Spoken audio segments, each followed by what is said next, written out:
I'm Michelle Graves, your host on today's segment of The Power of Money. I'm glad to have you here. Now, at The Power of Money, we are interested in three things happening.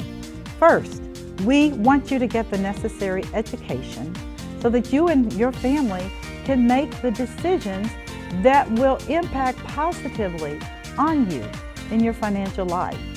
The second thing is that you be empowered to prosper. I only want the best for you.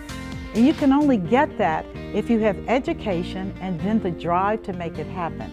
And the third thing that is so important to me is that you recognize that life is more than a journey and that you be energized so that you can begin to participate in the truly joyous experience of living. So, here's to empowerment, here's to education, and here's to energy.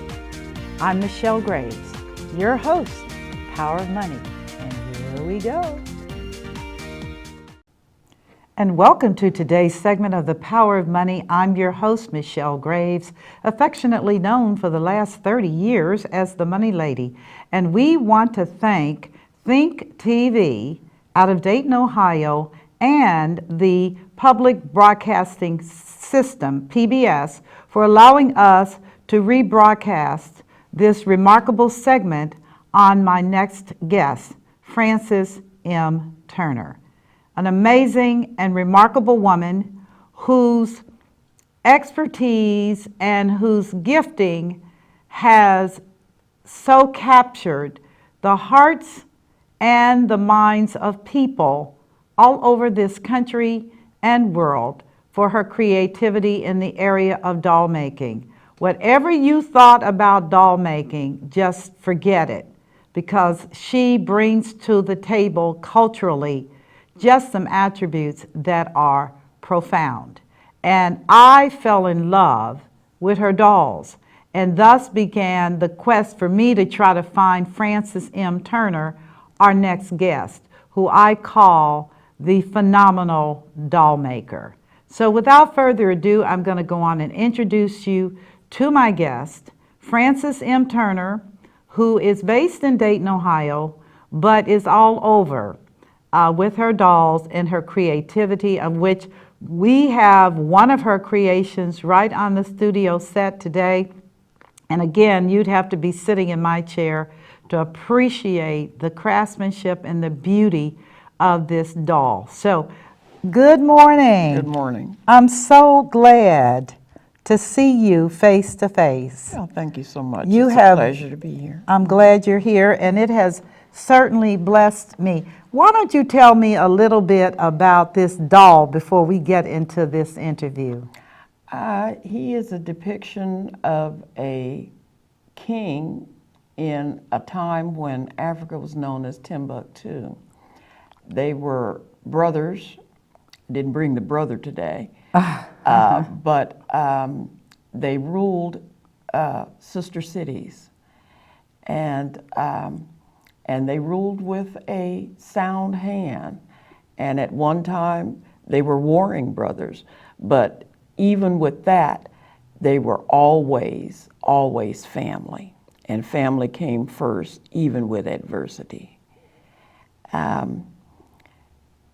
The clothing that he is wearing is of a royal nature, which is the way they dressed in that particular time. They had artisans that took the time to make the garments for them in a way that what we would call today a couture. Rich colors, very vibrant, and it added to their stature, the costumes that they wore, as well as the way they carried themselves. And when you look at my pieces, I want you to be able to see the maturity, the gesture, the wealth of not just what they wore and who they were, but them as a people. And you see that now, and you saw it then in their culture. That's amazing. So the fabric, the choice of fabric. It's a very important part because it lends itself to the character of the person. It's not just the fabric, but the way they wear it that shows personality within themselves because of the way they carried themselves. Everyone couldn't put something on like this and pull that off. Oh, no, I don't think so. And so those are the things that I look for when I'm looking for fabric. They also help me with the personality that I'm trying to depict. It sets a stage, and a term that I've used more than once, it is a roadmap to the type of people that they were and how they conveyed themselves and carried themselves within their tribe, to show that they could convey leadership within and still be humble. As And leaders. that was very much a part of the history that they've conveyed with their people. Rule is more than the power of it. You have to stand behind it and see what a person is made of. And they convey that by the way they sit, stand, and rule.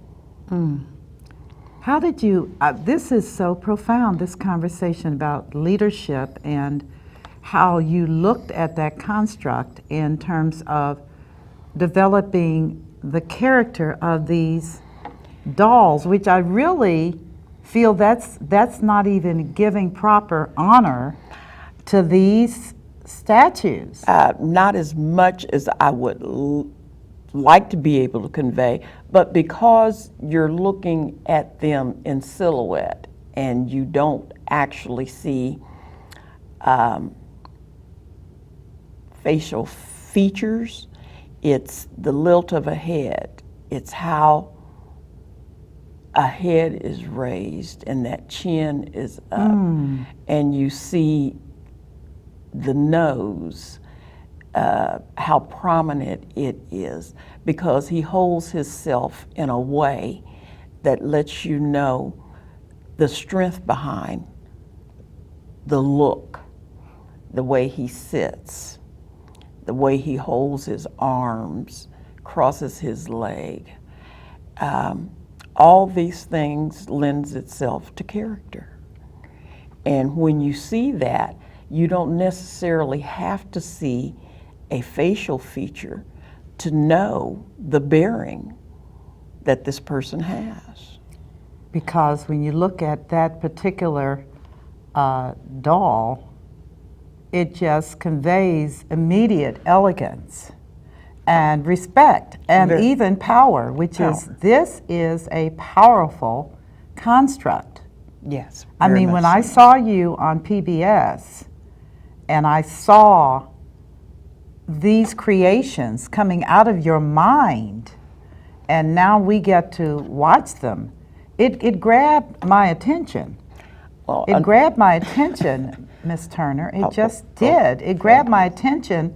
And for those of you viewing, thus began the chase to find her.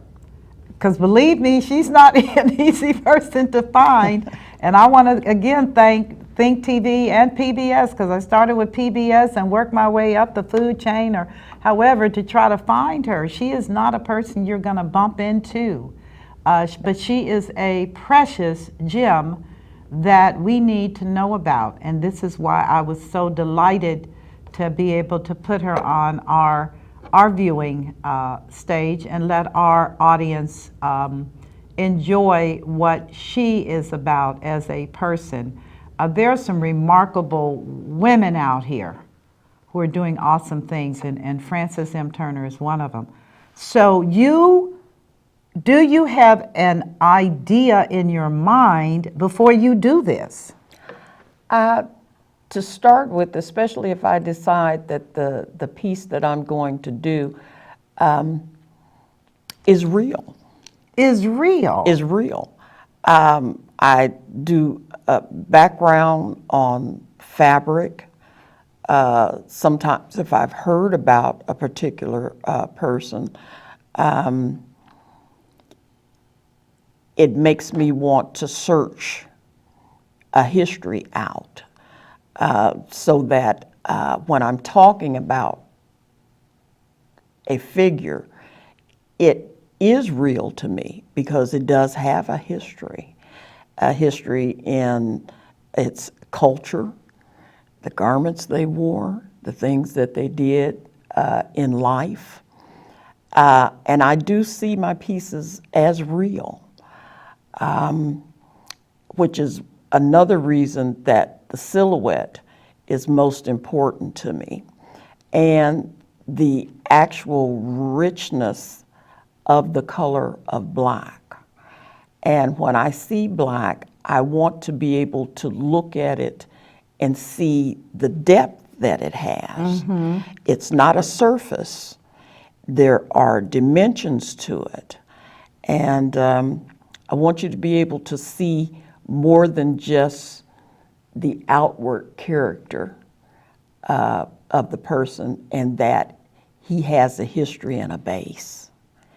And a lot of things about the pieces you won't be able to see, but that's the work that I do underneath that ends up giving it its stature, the way it looks, because I make the body and then the garments are made based on the size. So it becomes couture because it's only made for that one particular figure. Okay. Okay, and so the fit really does have to be exact. And I take that time because when you look at something that is small, such as these figures are, you don't just see one thing, you see the whole. And I want you to be able to concentrate on that. And then when you do, you get an opportunity to see the depth of the person and the personality. So just if we can go back a little bit, how did you get into this? Give me a little bit of background. Well, it started some years ago. I made pieces that were for birthdays, wedding gifts, new babies, and it just had not occurred to me that I would be able to sell the pieces until someone asked me, would I consider reproducing? And so I told the person that what will end up happening, I will make another piece. It will never be the same. Not Because there is no such thing as a duplication, but I can still give it the same flavor that the first piece that you saw had. And I never, ever use the exact same material on a new figure from the previous one. The only time I repeat any of the fabric is when I make a quilt. And that's because there's a story behind each piece that I have produced, how I went about getting the piece or who gave me the fabric, and people do just give me fabric.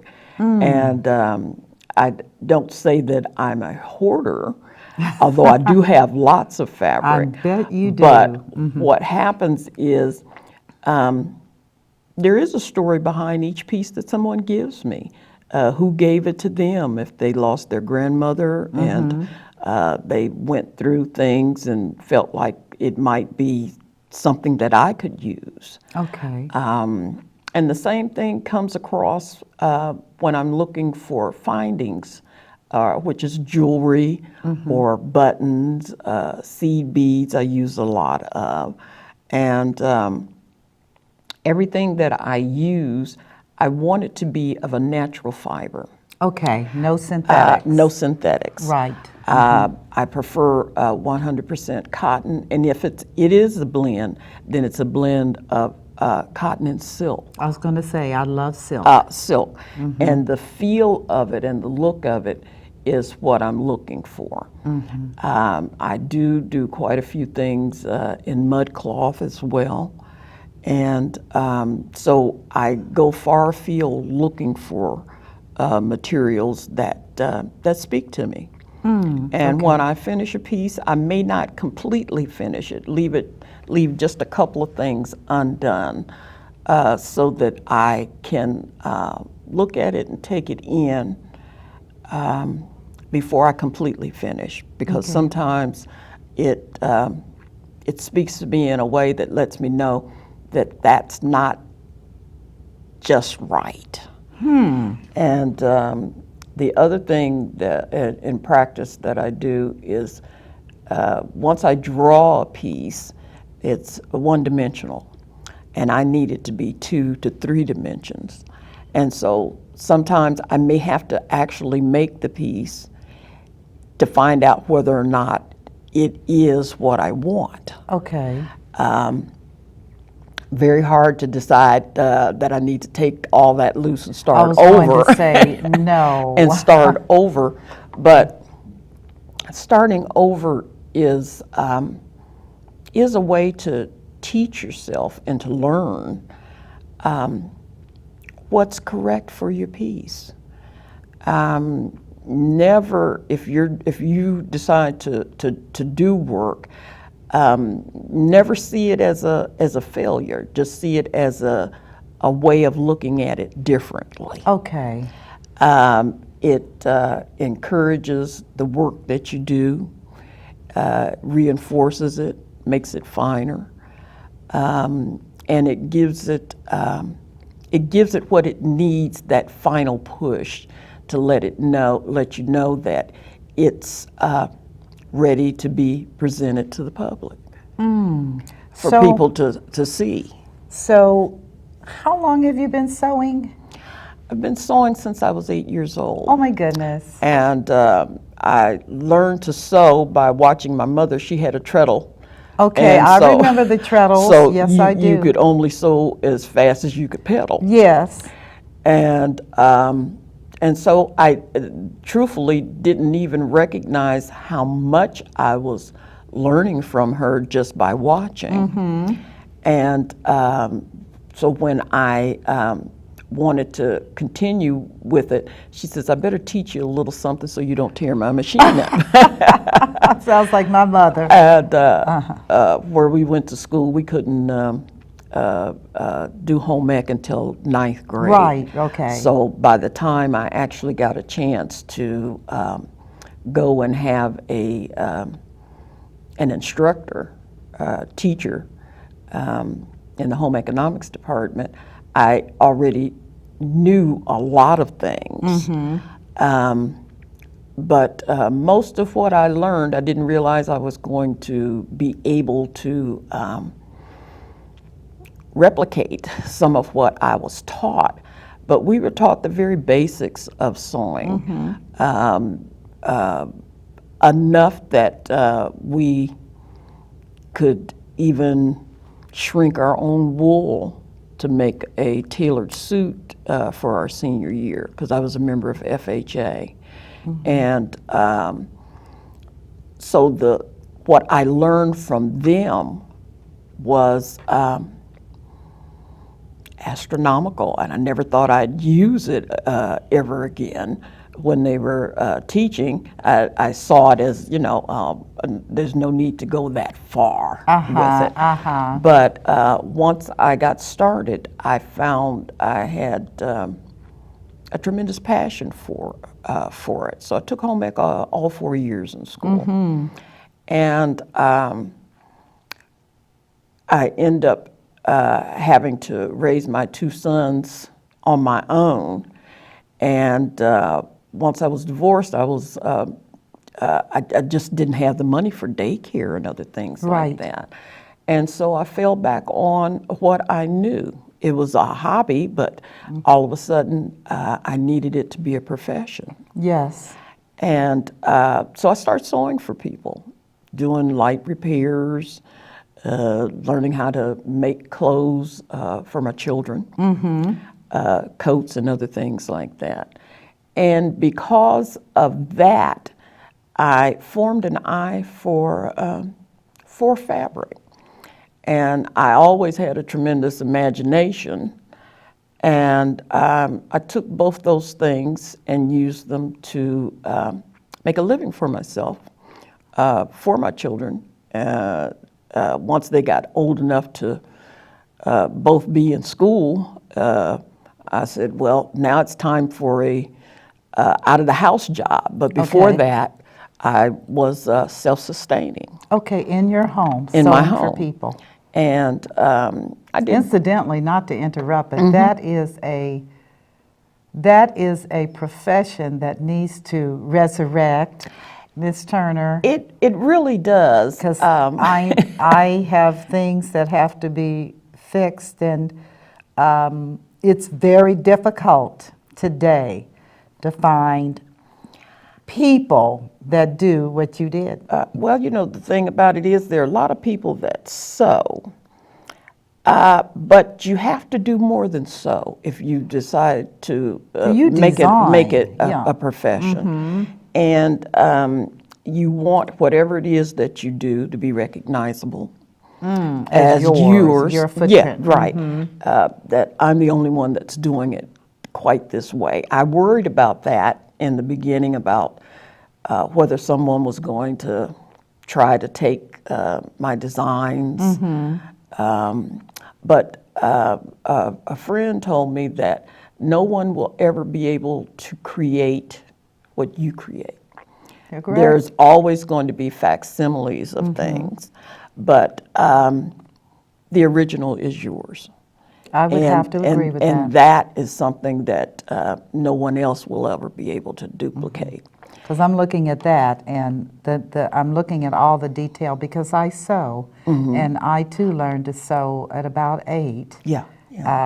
Watching my mother make couch covers and all of those things, and I was fascinated with that machine going so fast. The hum and the hum. You're right. It's the hum of the machine. And of course, the other thing that artists such as myself and others recognize, this is a very solitary thing that you do, and so you're constantly looking and critiquing your work.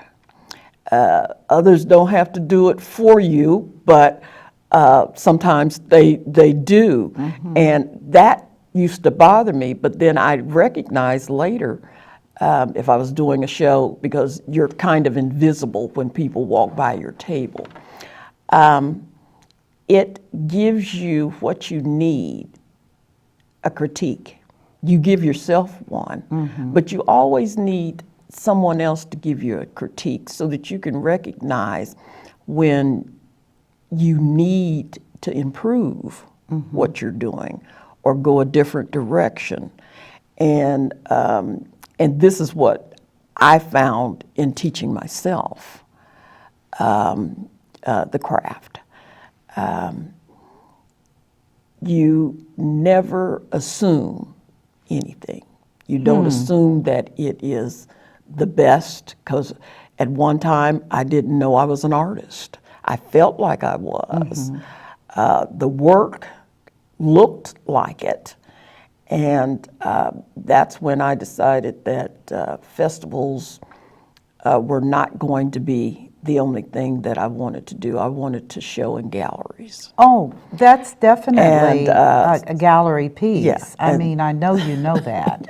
Yes, I do now. Yes, I was going to say that is And, not a festival piece. No, and then I decided to find my way, find that path to a gallery. Okay, And well, tell me about that. Well, I decided to put myself in places that I needed to be with other people who I could talk about my work. And of course, some of what I learned, I didn't know it was something that you were also being taught if you were taking college courses in fine arts. Those were things that I found out on my own. But when I start showing at galleries, I found that I was talking the same way artists do. Oh, yes, And, yes, indeed. And it was tremendous. As a matter of fact, Bing Davis was one of the first people to see my work, and Now, is he out of, he is here in Dayton. Okay. He has a gallery here on West 3rd Street. okay, And he's been an artist in this community for a number of years. okay. And turned out he was my neighbor for years. Oh, my goodness, isn't that amazing? And I used to repair his pants and things. And he says, well, I didn't know you were an artist. And I said, well, I didn't either. Yeah. But two, everything that I did, I wanted to do on my own. And to come across as a professional. And I didn't feel like that was something that I was looking for him to do for me. He was my neighbor, and he was a good neighbor. He was your neighbor. He was my neighbor, and an art gallery. Oh, that's So kismet. yeah, I believe that Yes, a lot of that's times things like that end up happening. But I found myself in the right place at the right time. I've had a couple of dolls be at the Dayton Art Institute Okay. on display for 2 years. Oh my goodness. Also have been published, an artist by the name of Leah Nealon, who's a watercolorist, saw my pieces and asked could she photograph and possibly put them in another printing of a book that she'd had Okay. in print for about 16 years. And so I was lucky enough for her publisher to say that both pieces could appear And her. in her book. Okay. And it's been a journey that has been extremely pleasurable and enlightening, and one that you're always learning from. And you can never discount who you can learn something from. Right. I enjoy talking to people that are my age and older because they are sage in their ways. And they have knowledge that they want to share. And as long as you're willing to listen, and you can always grow in whatever profession that you decide to go into. It's a willingness to learn. Right. Never think that you know everything, because you don't. And if you're open-minded, you'd be surprised how much more comes to you. Those are some very, very profound and very wise words of instruction. I would have to say that. And given your journey, I would have to conclude that you know by experience. Yes, life, it happens to you, but don't be blind to it. Open up your eyes. Okay. Learn to listen to yourself too, because sometimes there is an amount of fear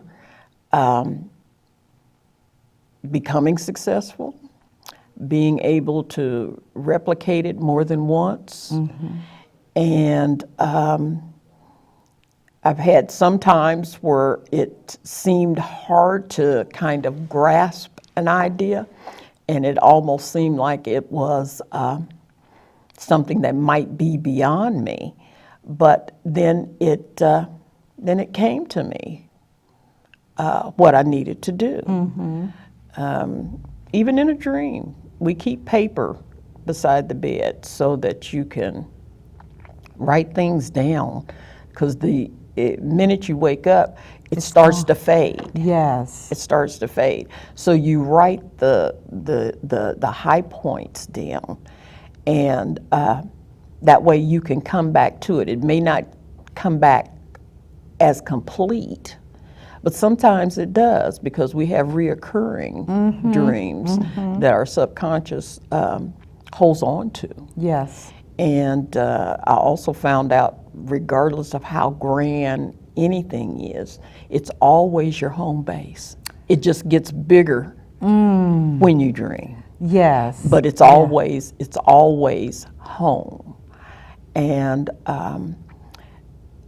names and people that I have encountered with my parents, that they introduced me to, all those things were extremely important in helping me decide how far I wanted to go with what I was doing, and also made me dwell deeper for the history behind it. And I spent a lot of time in the library checking and double checking things to make sure that excuse me, if I'm doing a historical person, that they really are who I thought they were.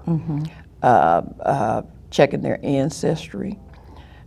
We have a Dayton directory that they use for years, and some of that information goes back as far as 1823. 1823. My goodness. When I was doing a bride and groom, it occurred to me, when did Black people have the right to marry?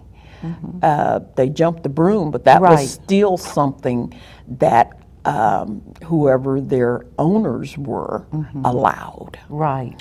And that still wouldn't mean that they would still be able to live together, because a lot of times they came from different farms, Different farms. and plantations. Yes.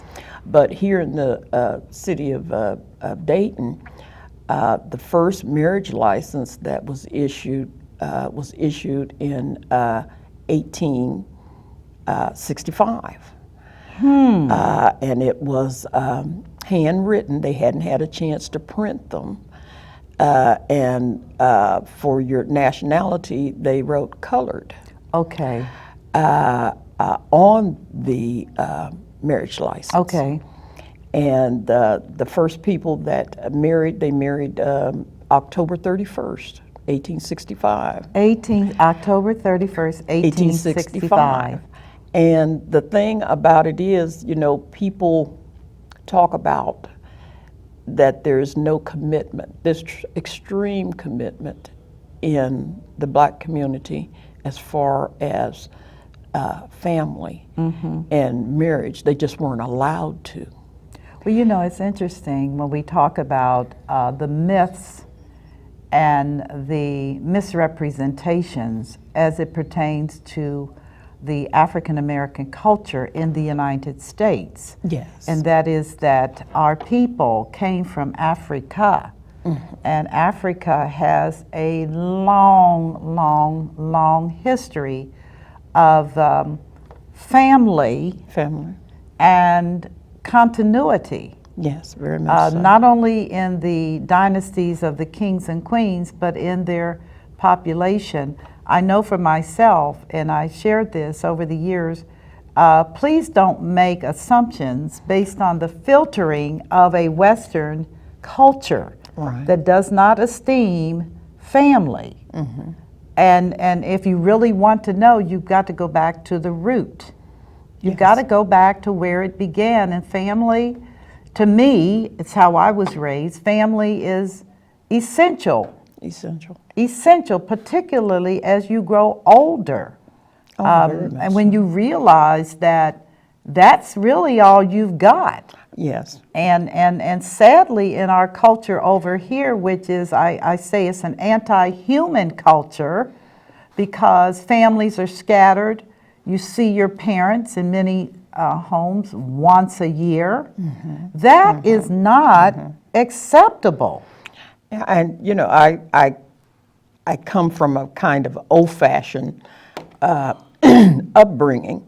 As do I. My mother always cooked, and I do the same now. Time is it is relative. It depends on what you decide to do with it. If you listen to what's on TV, then you start to believe that you're too busy. Your life is so full that you don't have time, and you don't take the time. Sewing, as well as cooking and caring for your people, is something that you should always make a sacrifice to do. No one says that you have to be in there 24 hours, but you do have to be there long enough to make a difference. And when you sew for your family, you couldn't get closer to a person when you're putting clothes on their back. Well, I always think of it as, it's like with food, it's the same thing, you're touching. Yes. And when you're touching, you're releasing your energy. Very much so. Well, this is why I tell folks I will not eat prepared fast food, because there's no energy in that food. They're just doing a job. I mean, it's just a job. A job. And you know, you have a lot of people that, and women in particular, that sew, but they don't get a chance to have the enjoyment of sewing because they're doing piecework. Okay. As fast as they can sew for a piece, but they don't know the construction of a garment. There is such joy in being able to create something from a solid, flat piece of fabric. You can alter and direct it in so many different ways, and there's such pleasure in that finished piece because you literally have put yourself You're in there. it. And it is a product of you from beginning to end. And it's very thought-provoking to recognize that you have that ability. Before we had such a modern society, everything was done by hand. You weren't able to marry and have a family if you didn't know how to create clothing for them. And you had to start that from scratch. Right.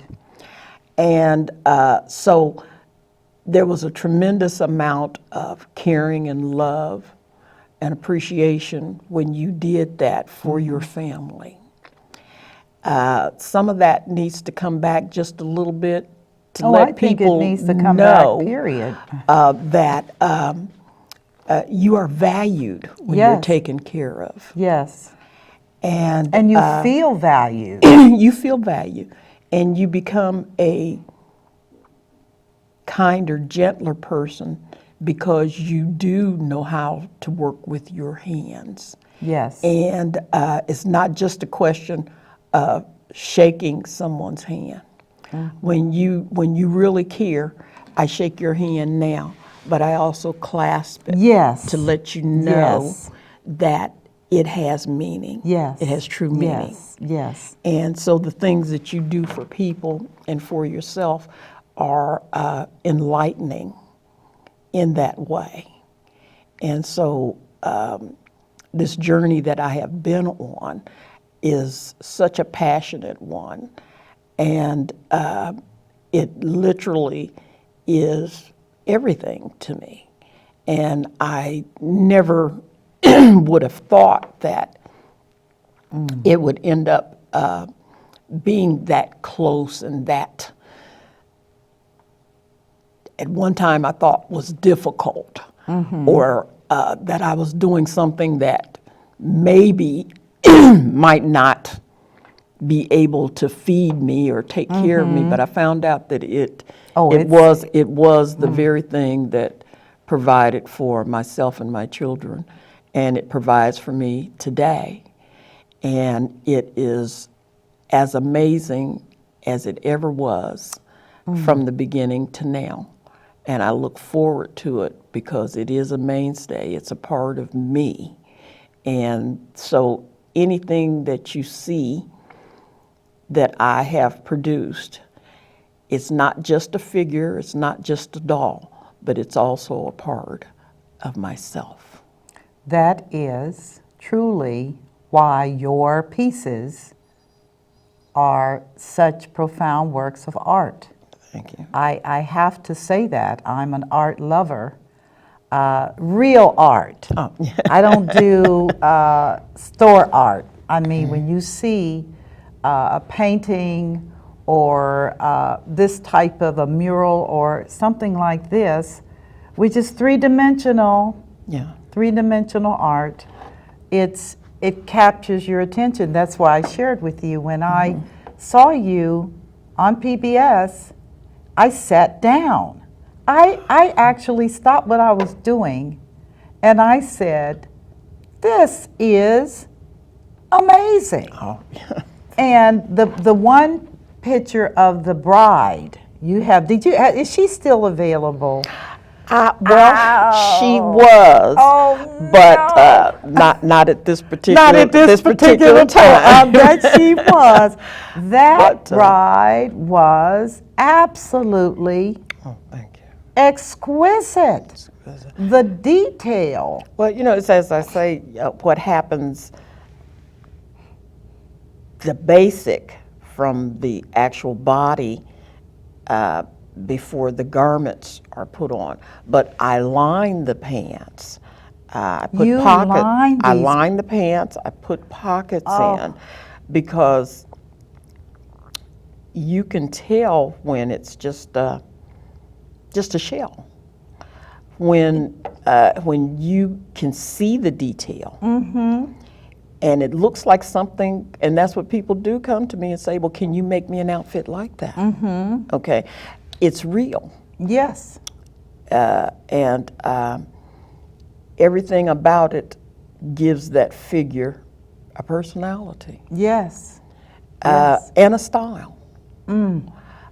If you notice, almost all my pieces have something on their head. My mom wore a hat. My dad wears a hat. Wore a hat.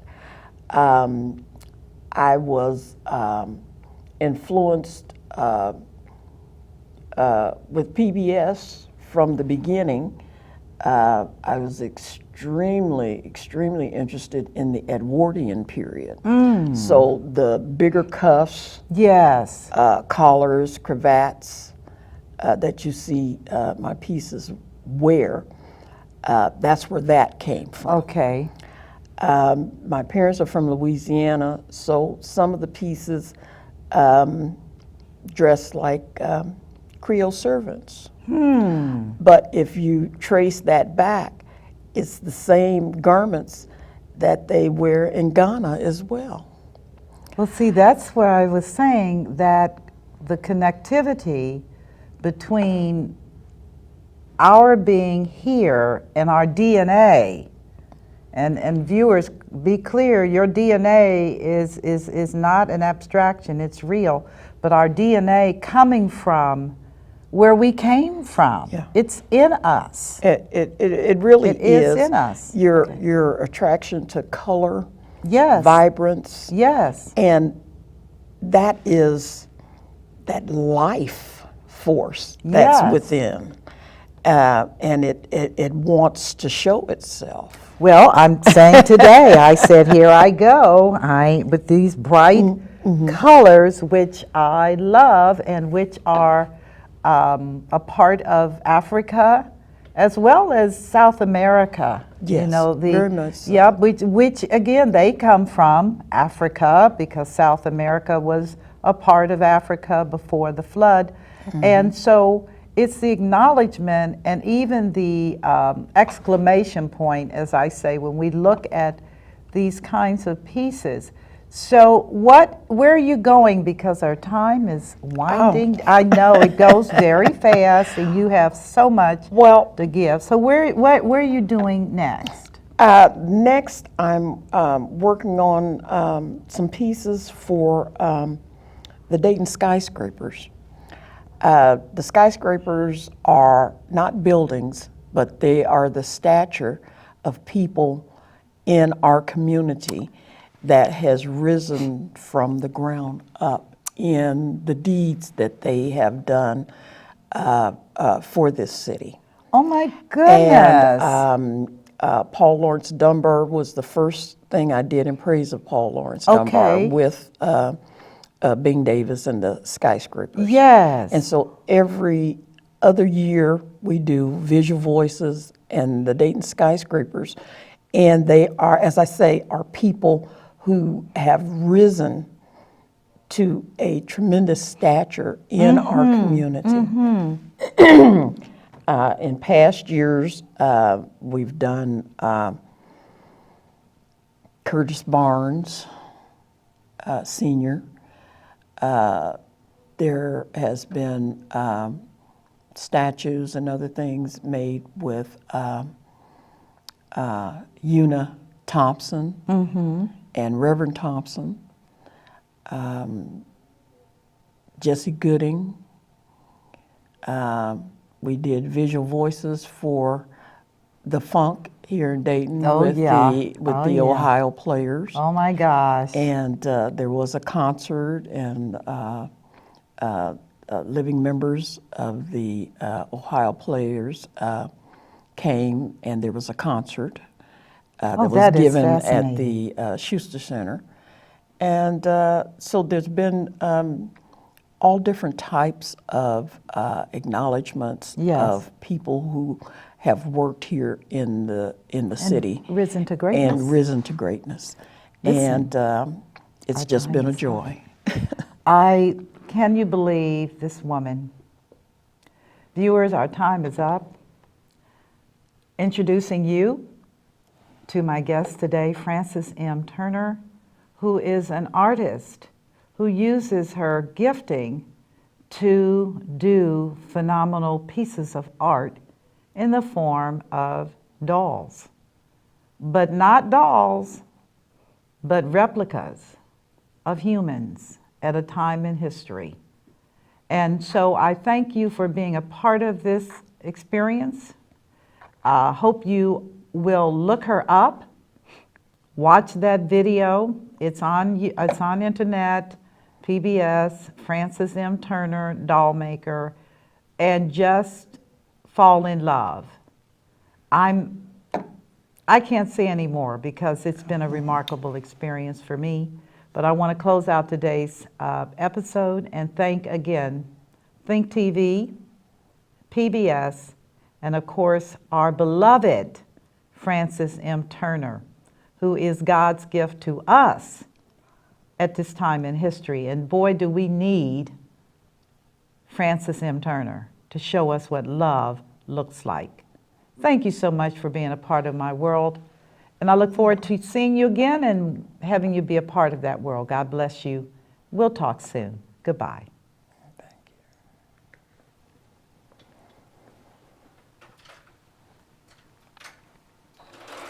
you. Well, to start with, the dolls that I make are cloth. And it is a black silhouette that you see I try very hard for you to be able to see an individual. It is the gesture, the stature that a person has. When I'm deciding what I want my pieces to look like, it's the people that I encounter. Sometimes it's the way a gentleman stands back in his legs, the lilt of his head, the way a lady looks when she's wearing a hat because she knows she looks good in it. I find a lot of things that I do are based on what my parents did and what they told me that their parents did. And so it is a heritage that I express in the way my pieces present themselves and the way they wear their clothes. You will not find one doll in this house that doesn't have on a hat. My dad wore hats. My mother wore hats. She wore gloves, heels. I want my ladies to look like ladies, which means that they have manners. I want my men to look like gentlemen because they are mannerable. And these are the things that was taught to me by my parents. My mom and dad both were from Louisiana. My grandmother and grandfather, they had 15 children. They were hardworking, good, down-to-earth people. My mother used to tell stories, so did my dad, about people in their life growing up in the country. And they just seemed like just an adventure. The names are the things that stuck with me. First and middle name, John Earl or Ruth Ann. And Audrey Rose was another name that I enjoyed hearing, and I liked the lilt and the ring to the name. And I chose those names sometimes for my people that make them familiar to me. They appear to be more than just a doll. They are figures and they are real. They are vibrant.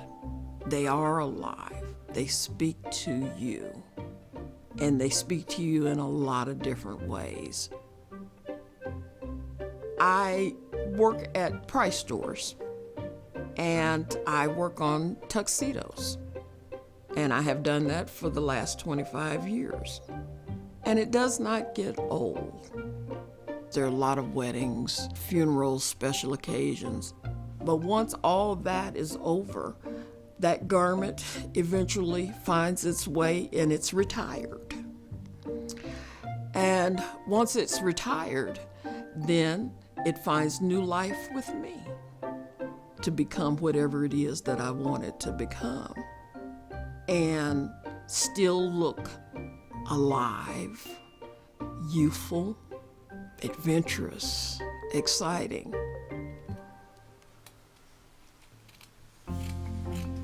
The very first quilt that I made professionally, I did for Sarah Coxwell, who was head of City Folk. Because I had never made a quilt before, everything that I ever thought could be a part was a part. I made a small doll and a doll dress. I used the stone beads around her neck. I used suede cloth and traced my hand. There's the Eye of Africa, the all-seeing eye. Then there are 10 eyes, and then off to the side is the one hidden eye that's always watching. And it was like it was a map rather than a quilt, because I was going from region to region, person to person, thing to thing, and using all these colors. And in between, I did a very bold satin stitch so that as you looked at the quilt, you could go from one piece and one place to another and still be able to see each piece and not be confused. And I believe that that is the gesture and the mainstay for the kinds of quilts that I do.